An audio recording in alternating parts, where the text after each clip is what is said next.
Good morning, students. Myself, Madhumathan Mukherjee, your chemistry teacher, and today our first class of class 9 video session, and we will learn about the chapter 2. That is matter around us pure? That means the matter exists in our surrounding. Is it pure or impure? In our first chapter, we already have seen that what is matter. Matter is a substance that occupies some space and have some mass. And there are different states of matter also exist. In this chapter, we will learn about the purity of the matter. On the basis of purity, we can divide the matter into two forms, that is pure substance and impure substance. What is pure substance? Pure substance is the substance that can have only one kind of particle. That means if we divide the pure substance, we can find only a same type of particle. We can say the same types of atoms in pure substance or same type of molecules in pure substance. For example, element and compounds are the example of pure substance. In case of elements, there are same types of atoms are found, and in case of compound, there are same types of molecules are found. That means compounds are made up of different elements, and so we can see there are different elements that combine with each other and form a molecule, and these molecules of same type can form the compound.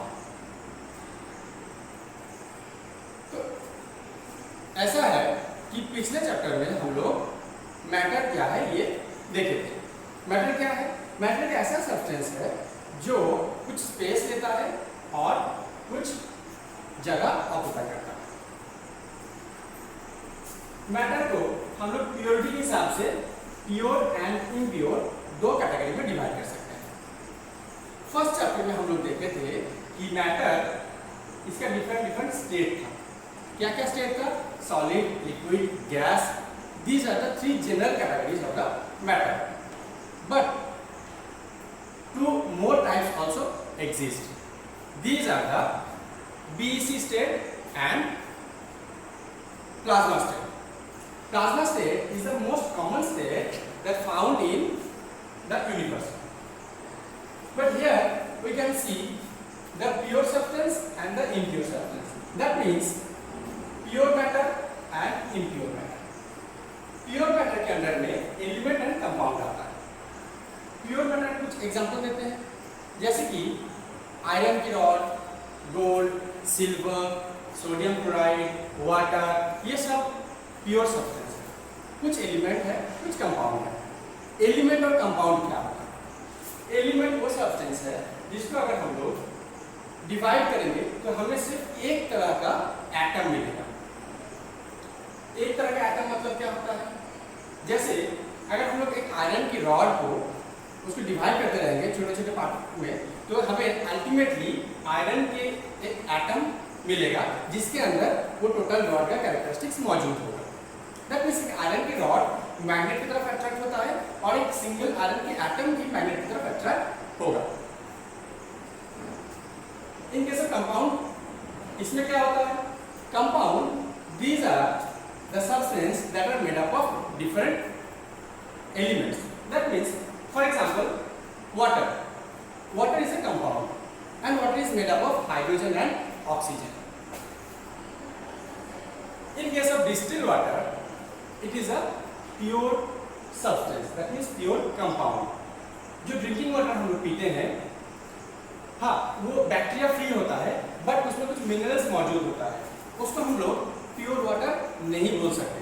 तो एक question दिमाग में आ गया तो sir ऐसा बात है कि हम लोग जो प्योर वाटर पीते हैं डिफरेंट प्योरीफायर से प्योरीफाई करके उसको पीते हैं, तो उसमें क्या प्योर वाटर नहीं लेते हैं? नहीं, हम लोग उसमें जो लेते हैं वो मिनरल्स एंड वाटर मिक्स होता है उसमें, तो वो कंप्लीट सेंस में प्योर वाटर नहीं है। अगर देखा जाए डिस्टिल वाटर या फिर डीआयोनाइज्ड वाटर वो प्योर फॉर्म ऑफ कंपाउंड है। सिमिलरली अगर हम लोग एक और एग्जांपल देंगे, जैसे कि सोडियम क्लोराइड, जो सॉल्ट हम लोग हर रोज खाने में यूज करते हैं, वो सोडियम क्लोराइड भी एक कंपाउंड है। Sodium chloride is made up of sodium and chlorine. Sodium एक एलिमेंट है, क्लोरीन वो भी एक एलिमेंट है। ये दो अलग अलग एलिमेंट कंपाउंड फॉर्म किया है जिसका नाम है sodium chloride. Similarly zinc chloride ये भी कंपाउंड है, जो जिंक एंड क्लोरीन दो अलग अलग एलिमेंट से बना हुआ है। अब देखेंगे एलिमेंट क्या होता है। एलिमेंट वो सब्सटेंस है जो प्योर फॉर्म में सिंपल या होमो एटम से बना हुआ है। सिंगल या होमो एटम मतलब सेम तरह का एटम से बना हुआ है। एलिमेंट तीन तरह का होता है, that means metals, non metals and metalloids. Metals क्या है? Metals are those substance that have high density, solid in room temperature and have high strength and have high boiling and melting points. For example, iron, silver, copper, aluminium and gold. These are the examples of metals. Metals को हम लोग different जगह में use करते हैं, उससे vehicles बनाते हैं, कुछ स्ट्रक्चर बनाते हैं, कुछ आयरन नेल से लेके pins, ships, aeroplane, each and every substance हम लोग मेटल की यूज करते हैं। मेटल के प्रॉपर्टीज क्या है? मेटल का properties, first of all metals are solid in room temperature. That means metals room temperature हमें सॉलिड फॉर्म में मिलेगा, एक्सेप्ट मरकरी। मरकरी हमें रूम टेम्परेचर पे लिक्विड फॉर्म में मिलता है। बाकी मैक्सिमम मेटल्स हमें सॉलिड फॉर्म में मिलता है। सेकेंड पॉइंट क्या है? Second point, metals are good conductor of heat. That means metal, अगर मेटल की रॉड लिया जाए तो मेटल की रॉड के अगर हम लोग एक साइड में हीट प्रोवाइड करेंगे तो दूसरे साइड में हमें वो गर्म मिलेगा। Metals are the good conductor of electricity. Metals की वायर जो है, फॉर एग्जांपल कॉपर, एल्यूमिनियम, ये डिफरेंट मेटल्स हम लोग इलेक्ट्रिसिटी को एक जगह से दूसरी जगह पे मूव करवाने के लिए या उसको फ्लो करवाने के लिए हम लोग यूज करते हैं। दैट मीन्स इलेक्ट्रिसिटी को फ्लो करवाने के लिए हम लोग मेटल की यूज करते हैं। That means metals are the good conductor of electricity. Next point है metals are sonorous. That means अगर हम लोग मेटल को हीट करेंगे तो मेटल से एक साउंड आता है, जिसको हम लोग मेटेलिक साउंड बोलते हैं। वो मेटेलिक साउंड एक एग्जांपल देते हैं, जैसे हम लोग का स्कूल का जो बेल है वो मेटल से बना हुआ है। जब first bell, second bell, third bell हर पीरियड के हिसाब से वो लगता है तो वो आवाज हम लोग के कान तक पहुंचता है। अगर हम लोग किसी नॉन मेटल सब्सटेंस को हिट करेंगे तो ऐसे मेटालिक साउंड हमें नहीं मिलता है। नेक्स्ट पॉइंट क्या है? Next, metals have high boiling point and melting point. For example metals में आयरन का बॉइलिंग पॉइंट ये रूम टेम्परेचर पे कैसा है? सॉलिड फॉर्म में होता है। तो इसको हमें बॉयल करने के लिए या इसको सॉलिड से लिक्विड बनाने के लिए या इसको मेल्ट करवाने के लिए हमें टेम्परेचर प्रोवाइड करना पड़ेगा।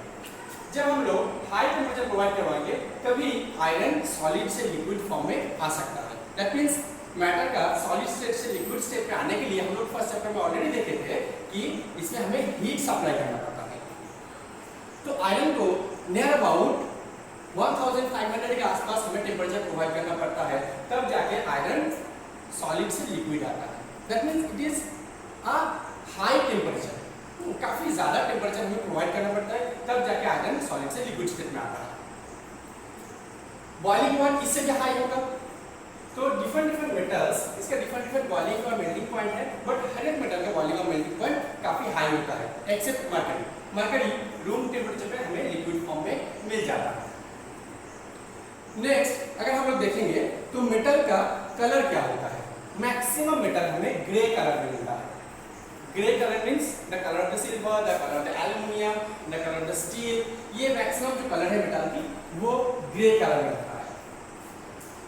Accept copper and gold. Copper का रेडिश ब्राउन कलर होता है एंड गोल्ड का येलोइश कलर होता है। नेक्स्ट मेटल का जो नेक्स्ट प्रॉपर्टी है वो है ductility. What do you mean by ductility? Metals are ductile. That means metal को हम लोग उसको खींच के तार बना सकते हैं। दैट मीन्स एक आयरन की पीस ऑफ मेटल या फिर एक पीस ऑफ कॉपर, उसको हम लोग खींच के एक तार बना सकते हैं। ये प्रॉपर्टी सिर्फ मेटल में ही देखा जाता है। नेक्स्ट प्रॉपर्टी है malleability. That means metals are malleable. Malleable मतलब क्या होता है? मैलेबल मतलब हम लोग कोई भी मेटल को उसको बीट करके या हैमरिंग करके या उसको पीट के हम लोग पतला शीट जैसा बना सकते हैं। फॉर एग्जाम्पल हम लोग मेटल की प्लेट खाने के लिए यूज करते हैं या अदर सब्सटेंस की प्लेट यूज करते हैं या कोई यूटेंसिल्स यूज करते हैं। कैसे बनाया जाता है? उसको पीट के बीट करके बनाया जाता है। तो मेटल्स को अगर हम लोग बीट करेंगे तो उसको हम लोग एक पतला शीट जैसा बना सकते हैं। That means metals are malleable. Next point क्या है? Next metals are high metals are of high capacity. That means strength metal की बहुत ज्यादा होती है। That means they are rigid.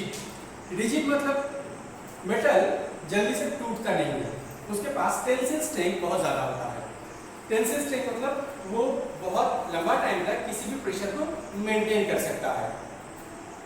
ठीक, generally metals are strong and powerful होता है। कोई भी व्हीकल्स या कोई भी कंस्ट्रक्शन बनाने के लिए हम लोग मेनली आयरन या कोई ऐसे मेटल का यूज करते हैं। नेक्स्ट हम लोग की है नॉन मेटल्स। तो what are non metals? Generally non metals have the opposite characteristics of metals. क्या क्या है? First point, they are gaseous or liquid in room temperature. Maximum non-metals या तो gaseous है या फिर liquid है।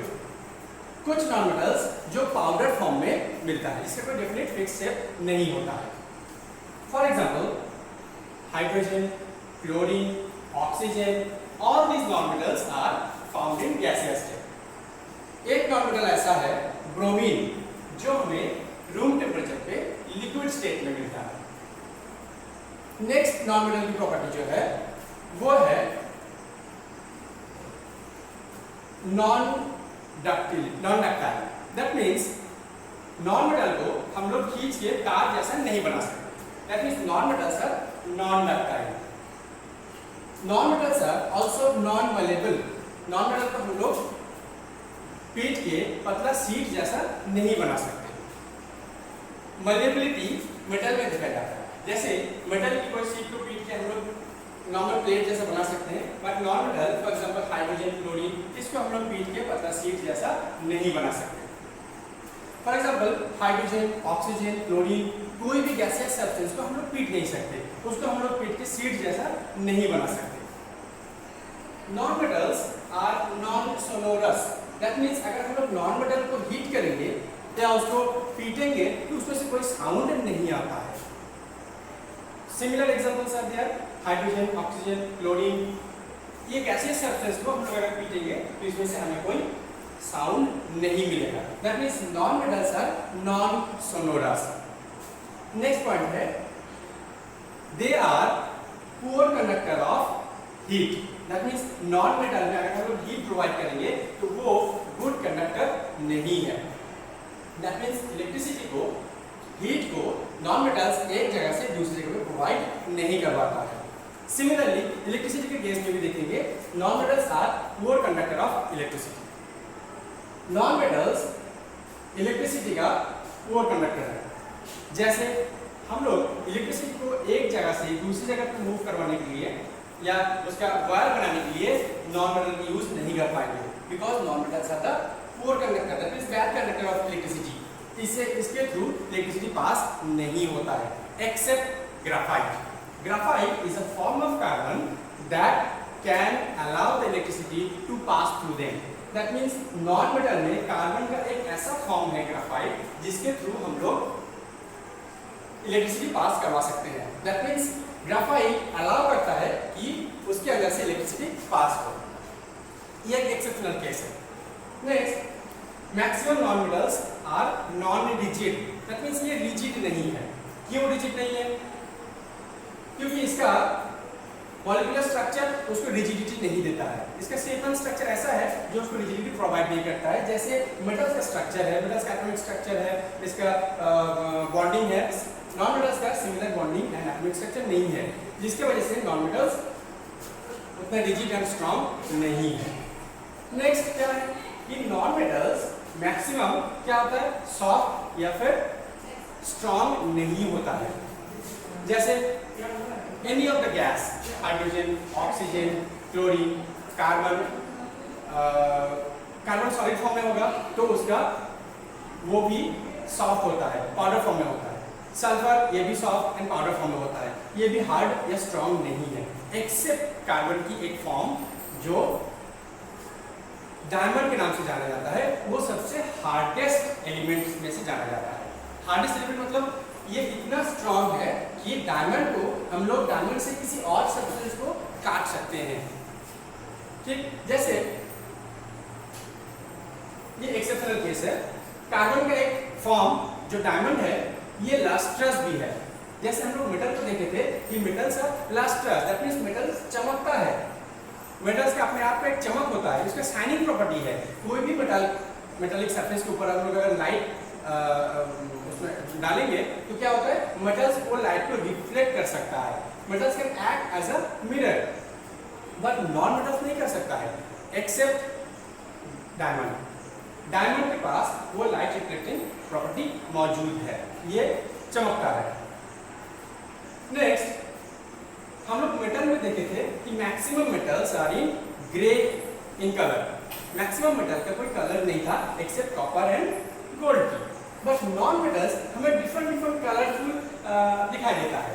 जैसे ब्रोमीन रेड है, ब्रोमीन लिक्विड फॉर्म में होता है, वो रेड दिखता है, रेड लिक्विड जैसा दिखता है.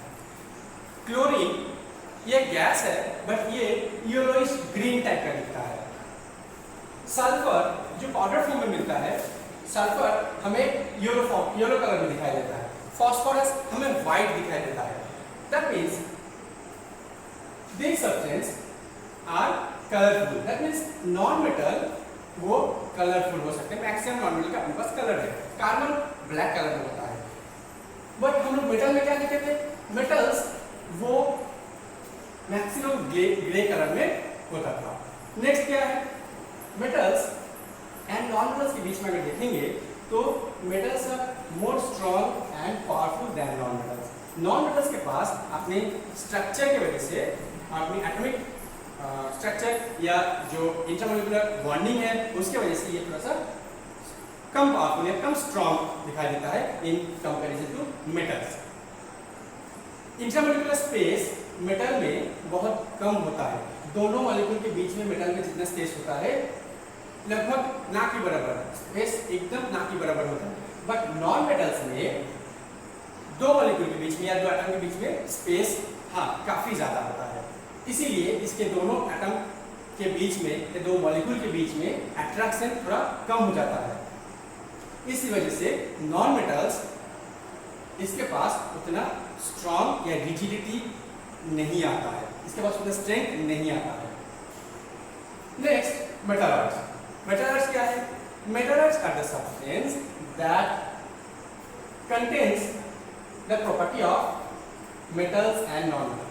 हम लोग ये कह सकते हैं कि मेटालॉइड एक ऐसा सब्सटेंस है जो मेटल और नॉन मेटल के बीच में इंटरमीडिएट स्टेट में आता है. दैट मीन्स मेटालॉइड्स इसके पास हम लोग मेटल जैसा स्ट्रेंथ नहीं देख पाएंगे बट नॉन मेटल जैसा सॉफ्टनेस भी हमें देखने को नहीं मिलेगा. For example silicon, germanium, boron, these are the examples of metalloids. Metalloids electricity का सेमीकंडक्टर है। For example silicon is a semiconductor, है ना। दैट मींस ये गुड कंडक्टर या फिर पुअर कंडक्टर के इंटरमीडिएट स्टेट में आता है। मेटालॉइड मलेबल नहीं है, अगर इसको हम लोग हीट करेंगे तो ये टूट जाएगा। That means metalloids are brittle in nature, इसके ऊपर हीट करने पे मेटालॉइड टूट जाता है। मेटालॉइड्स ये भी structure and intermolecular attraction and intermolecular force के हिसाब से मेटल्स एंड नॉन मेटल्स के इंटरमीडिएट स्टेट में बिलोंग करता है। फॉर एग्जांपल जैसे सिलिकॉन और जर्मेनियम या फिर बोरॉन, क्या होता है, ये मेटल जैसा उतना स्ट्रॉन्ग या रिजिड नहीं है क्योंकि इसके अंदर मेटालिक मॉलिक्यूल्स, जैसे मेटल के अंदर जो मॉलिक्यूल्स या फिर जो एटम्स है उसका जो एटॉमिक स्ट्रक्चर देखा जाता है, that means the intermolecular force, उतना amount of intermolecular force metalloids में नहीं देखा जाता है। बट नॉन मेटल्स में जितना अमाउंट ऑफ इंटरमोलिकुलर फोर्सेस देखा जाता है, मेटालॉइड्स में उससे ज्यादा इंटरमोलिकुलर फोर्स देखा जाता है। ठीक, नेक्स्ट मेटालॉइड्स ये यूज होता है सेमीकंडक्टर के हिसाब से, इलेक्ट्रिसिटी का सेमीकंडक्टर के हिसाब से। जैसे सोलर पैनल में हम लोग सेमीकंडक्टर यूज करते हैं तो वो मेटालॉइड्स लाइक सिलिकॉन यूज होता है। नेक्स्ट हम लोग देखेंगे कंपाउंड। तो अब तक जो हम लोग देख रहे थे ये एलिमेंट के बारे में था, अब जो देखेंगे वो कंपाउंड के बारे में है। कंपाउंड क्या है?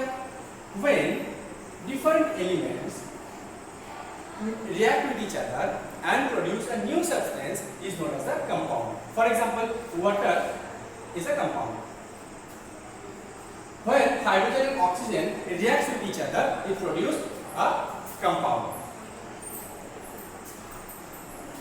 अगर हमें वाटर में ये देखना है कि ये हाइड्रोजन और ऑक्सीजन के अलावा इसमें कुछ नहीं है, तब हम इसको कह सकते हैं कि ये प्योर फॉर्म ऑफ मेटल है। बट अगर वाटर में कुछ और सब्सटेंस मौजूद है like different minerals, bacteria, viruses, तब हमें वाटर को प्योर फॉर्म नहीं बोल पाएंगे। कंपाउंड का डिफरेंट कंपाउंड डिफरेंट प्रॉपर्टीज के साथ आता है। डिफरेंट एलिमेंट अपने आप रिएक्ट करता है और कुछ ऑटोमेटिक रिएक्शन इन नेचर होता है, कुछ मैनमेड रिएक्शंस होता है, कुछ हम लोग केमिकली सिंथेसिस करते हैं लैबोरेटरीज में। ये कंपाउंड का डिफरेंट फॉर्मेशन होता है। कुछ कंपाउंड आयनिक होता है, कुछ कंपाउंड नॉन आयनिक होता है। आयनिक एंड नॉन आयनिक कंपाउंड्स के बारे में आप लोग नेक्स्ट क्लास में, हाई क्लास में पढ़ोगे। अब तक जो हम लोग देख रहे थे वो पूरा प्योर सब्सटेंस के बारे में था। अब जो हम लोग देखेंगे वो इम्प्योर सब्सटेंस के बारे में देखना है। इम्प्योर सब्सटेंस क्या है? इम्प्योर सब्सटेंस मतलब वो सब्सटेंस जो प्योर फॉर्म में नहीं है। दैट मीन्स जिसके अंदर कुछ एक तरह का मॉलिक्यूल्स के साथ साथ कुछ अदर टाइप का मॉलिक्यूल्स या एटम्स उसमें प्रेजेंट है। फॉर एग्जांपल सी वाटर, या तो वाटर ऑफ द रिवर या वाटर ऑफ द पॉन्ड, इसमें हम लोग क्या देखेंगे?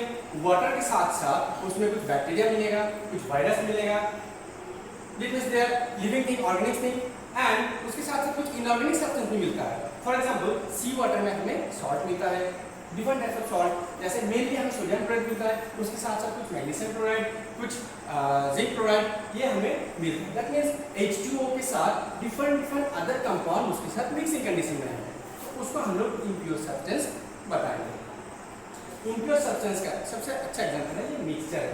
मिक्सचर का कोई फिक्स रेशियो या फिक्स्ड उसका प्रोपोर्शन नहीं होता है। मिक्सचर क्या है? मिक्सचर कोई भी दो या उससे ज्यादा सब्सटेंस जब डिफरेंट रेशियो में मिक्स होता है तो उसको हम लोग मिक्सचर कहते हैं। मिक्सचर को होमोजेनस एंड हेटेरोजेनस दो कैटेगरी में हम लोग डिवाइड कर सकते हैं। होमोजेनस और हेटेरोजेनस मिक्सचर क्या है? तो सबसे पहले देखते हैं। Homo means same and hetero means different, जिसमें same types of uniform mixing या सेम टाइप्स ऑफ सब्सटेंस जिसमें मिक्स्ड है और उसमें पूरा यूनिफॉर्म मिक्सर बनाता है, उसको होमोजेनस मिक्सर कहा जाता है। हेटेरोजेनस मिक्सर क्या है? जिस मिक्सर में हमें यूनिफॉर्मिटी नहीं देखने को मिलता है। दैट मीन्स इसमें प्रॉपर मिक्सिंग हो भी सकता है, नहीं भी सकता है। मैक्सिमम टाइम में क्या होता है, इसमें प्रॉपर मिक्सिंग नहीं होता है। हेटेरोजेनस मिक्सर में पार्टिकल की साइज भी कुछ बड़ा होता है, एग्जाम्पल में देखें तो होमोजेनस का सिर्फ ट्रू सॉल्यूशन एग्जाम्पल हो सकता है। ट्रू सॉल्यूशन मीन्स जब हम लोग सोडियम क्लोराइड यानी कि कोई सॉल्ट को हम लोग वाटर में मिक्स कर रहे हैं यानी कि सॉल्यूशन बना रहे हैं तो वो ट्रू सॉल्यूशन के नाम से जाना जाता है। दैट मीन्स जब दो सब्सटेंस एक ऐसे यूनिफॉर्मली मिक्स हो जाता है जिसमें दो अलग अलग सब्सटेंस की हमें पता नहीं चलता है। जैसे हम लोग अगर सोडियम क्लोराइड को वाटर में डिजॉल्व कर देंगे, जैसे नमक या शुगर, इसको अगर हम लोग वाटर में डिजॉल्व कर देंगे तो हमें वाटर में डिजॉल्व होने के बाद शुगर का कोई भी पार्टिकल उसमें देखने को नहीं मिलता है। दैट मीन्स ये कंप्लीटली मिक्स हो जाता है। दैट मीन्स वाटर पार्टिकल के बीच में जो इंटरमोलिकुलर स्पेस है उस स्पेस में सॉल्ट या शुगर का पार्टिकल उसमें आ जाता है, अपने आप को उस स्पेस में ये छुपा लेता है। बट हेटेरोजेनस का एग्जांपल क्या है? Colloids and suspension. सस्पेंशन क्या होता है? जिसमें यूनिफॉर्मली मिक्स नहीं होता है। दैट मीन्स अगर हम लोग एक स्टोन को एक वाटर में डालेंगे तो वो स्टोन कभी भी वाटर में मिक्स नहीं होगा, उसको कहा जाता है सस्पेंशन। कोलॉइड क्या है? जब कोई सब्सटेंस एक दूसरे सब्सटेंस में ना तो कंप्लीटली मिक्स होता है ना ही वो कंप्लीटली सेपरेट रहता है। दैट मीन्स उसको हम लोग कह सकते हैं कि एक सब्सटेंस दूसरे सब्सटेंस के अंदर सस्पेंडेड फॉर्म में होता है, उसको हम लोग कोलॉइड कहते हैं। चलो अब हम लोग देखते हैं इसका डिटेल स्टडी में। तो सबसे पहले अब एक क्वेश्चन भी दिमाग में आ सकता है कि sir what is the difference between mixture and compound. तो कंपाउंड और मिक्सचर के बीच में कुछ डिफरेंस है, उसको देखते हैं। कंपाउंड क्या है? कंपाउंड में भी डिफरेंट एलिमेंट एक साथ केमिकल रिएक्शन करके कंपाउंड का फॉर्मेशन होता है। बट मिक्सचर में डिफरेंट एलिमेंट या फिर डिफरेंट कंपाउंड वो जरूरी नहीं है केमिकल रिएक्शन करे, वो अपने आप एक फिक्स रेशियो में मिक्सिंग कंडीशन में रहता है। इसमें कोई रेशियो फिक्स नहीं है, अनफिक्स रेशियो होता है। बट कंपाउंड में रेशियो हमेशा फिक्स्ड होता है। जैसे सोडियम क्लोराइड में हम लोग देखेंगे तो सोडियम क्लोराइड में सोडियम एंड क्लोरीन की रेशियो 1:1 है। अगर हम लोग सोडियम चेंज कर देंगे, सोडियम पे रेशियो ज़्यादा क्लोरीन रेशियो कम कर देंगे तो सोडियम क्लोराइड कंपाउंड नहीं बन पाएगा। जैसे एक और एग्जांपल है वाटर, H2O। H2O में इसमें हाइड्रोजन और ऑक्सीजन इसका रेशियो अगर हम लोग देखेंगे कि वॉल्यूम के हिसाब से तो ये 2:1 रेशियो में आता है। अगर हम लोग ये रेशियो चेंज कर देंगे तो हमें वाटर नहीं मिलेगा। सपोज हम लोग ये रेशियो चेंज करके 2:2 बना देते हैं, हाइड्रोजन इज टू ऑक्सीजन, तो क्या बनेगा? ये 2 एटम हाइड्रोजन की बनेगा, 2 एटम ऑक्सीजन की। ये जो सब्सटेंस फॉर्म करेगा वो H2O2 बनेगा rather than H2O। That means H2O2 किस कंपाउंड का नाम है? हाइड्रोजन पर ऑक्साइड। H2O किसका नाम है? Water, hydrogen monoxide, dihydrogen monoxide. तो इसमें दो अलग अलग सब्सटेंस है रेशियो चेंज हो जाने के। बट मिक्सिंग में हाइड्रोजन और ऑक्सीजन को किसी भी अमाउंट में हम लोग मिक्स करके रख सकते हैं किसी सिलेंडर में, वो मिक्सचर है। नेक्स्ट क्या देख सकते हैं? कंपाउंड में हमेशा एलिमेंट ये केमिकल रिएक्शन करता है और हम लोग कंपाउंड से दो एलिमेंट को अलग करने के लिए नॉर्मल फिजिकल प्रोसेस अप्लाई नहीं कर सकते हैं। हाइड्रोजन और ऑक्सीजन को अलग करने के लिए हम लोग फिल्ट्रेशन प्रोसेस का अप्लाई करेंगे तो नहीं हो पाएगा। बट अगर इसका मिक्सचर होगा तो हम लोग आसानी से उसको अलग कर पाएंगे। For example salt and sand, ये दोनों मिक्स कर दिए गए। थोड़ा सा अमाउंट में हम लोग सॉल्ट एंड थोड़ा सा अमाउंट में हम लोग सैंड को अगर मिक्स कर देंगे तो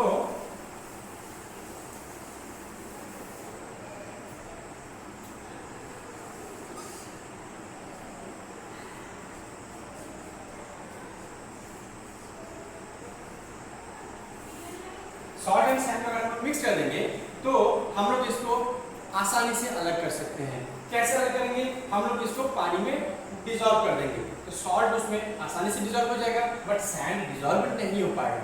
अगर हम इसको फिल्टर कर लेंगे तो सैंड अलग एंड सॉल्ट सॉल्यूशन अलग, इसको हम लोग सनलाइट के प्रेजेंस में रख देंगे तो इसका इवापोरेशन हो जाएगा। तो हमें सॉल्ट अलग मिल गया, शुगर अलग, सैंड अलग मिल गया। बट अगर हम लोग हाइड्रोजन और ऑक्सीजन को अलग करना है या फिर सॉल्ट में से सोडियम एंड फ्लोरीन को अलग करना है,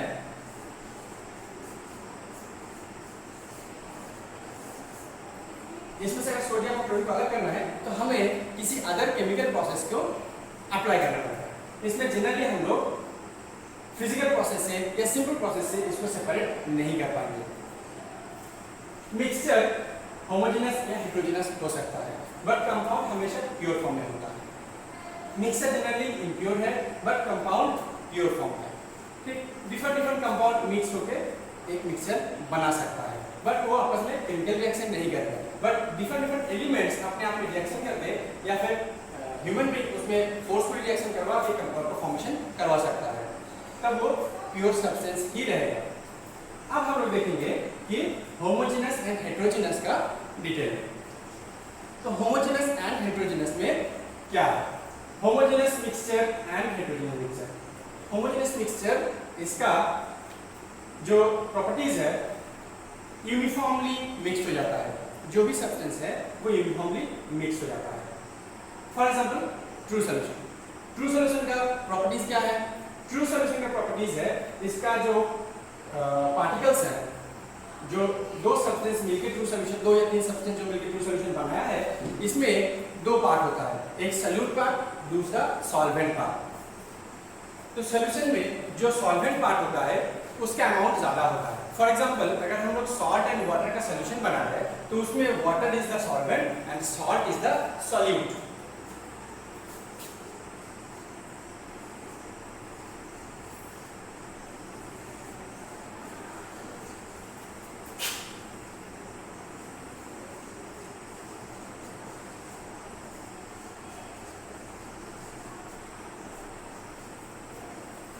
salt is the solute and water is the solvent. हम लोग डिफरेंट कंसेंट्रेशन इसकी बना सकते हैं, different number of solute solvent में मिक्स करके ट्रू सॉल्यूशन बना सकते हैं। इसका प्रॉपर्टीज क्या है?